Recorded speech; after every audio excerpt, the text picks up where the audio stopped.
welcome back to Breaking Down the Barriers. I'm Fitz Houston, and today we're talking about part one of monologues. First of all, how do you find a good monologue? Now you can go through the monologue books.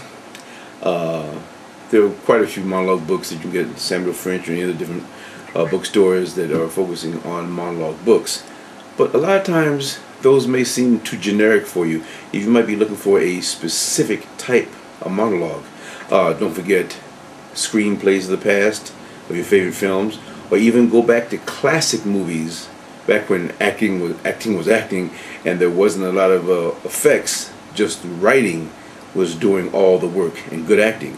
So I actually found one of my best monologues I've been doing for almost 10 years in a classic film. And also when you find a monologue in a classic film or feature film or something that's not a normal quote-unquote monologue source, the chances of the casting person hearing your monologue from somebody else is very slim because you didn't go through the generic means of looking through one of the infamous monologue books. The other way you can find an outstanding monologue is if you're talented in writing and you can write your own monologue. I actually did a monologue like that, which ended up, I was performing it for my wife, and she said, well, this is a short film. Now, my monologue was basically me just talking to a psychiatrist. And so I put the psychiatrist as the imaginary person off camera, and I did my monologue.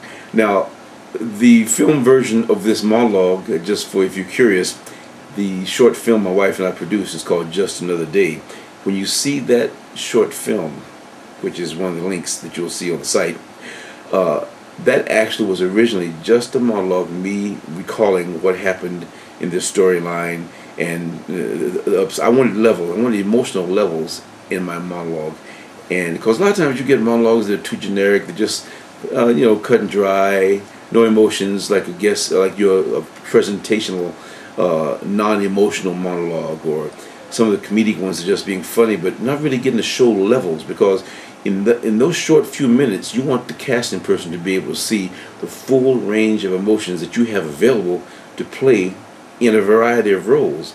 So therefore that's why your monologue is really important, trying to find one that can show as many levels as possible, and that's what you're looking for when you're putting a monologue together. Theatrical plays is another good place to find good monologues. And so that's the basic purpose of monologues. And this tip today on this particular part one, is really just about how do you find a good monologue.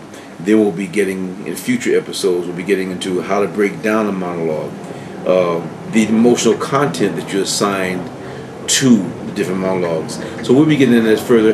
This was just tips on how to find a good monologue. My name is Fitz Houston. I'll see you next time on Monologue 2, and we'll just keep on going until we cover all the information I can cover, and we'll go from there. Hey, talk to you soon. God bless.